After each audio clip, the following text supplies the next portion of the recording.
Ibadah haji tidak hanya membutuhkan biaya yang cukup, melainkan kekuatan fisik. Karena itu penting bagi santri agar dapat mendaftar haji sejak muda. Pesantren Teknologi Muamalat Solidarity Boarding School MSBS Janto Kabupaten Aceh Besar mendukung program santri menabung haji yang diinisiasi Badan Pengelola Keuangan Haji atau BPKH.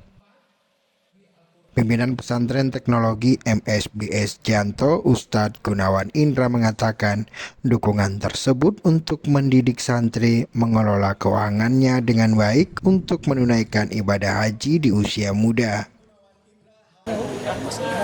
Ini baru perkenalan sebenarnya Pak, untuk pengenalan tabungan haji buat santri. Sebenarnya sudah dimulai untuk guru-gurunya dengan dikalangi oleh Bank Muamalat dari dana BPKH untuk guru-guru MSBS. Dan juga ada beberapa orang yang sudah mendaftar dan kita talangan dana haji itu uang pangkalnya itu 25 juta dan kita cicil.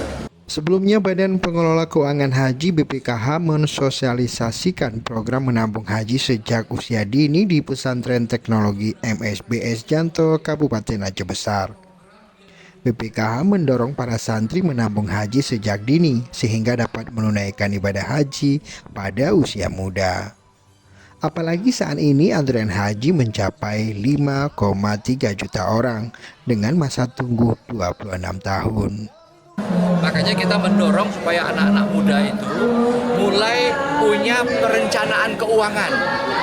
Kita mau mengajarkan ya dalam rangka membuat struktur demografis jamaah haji kita itu bisa lebih mudah, maka kita dorong anak-anak muda kita untuk mulai menabung dan mempersiapkan. Mereka bukan hanya bercita-cita untuk jadi PNS, untuk menjadi pejabat dan lain sebagainya, tapi harus juga punya cita-cita untuk bisa berhaji.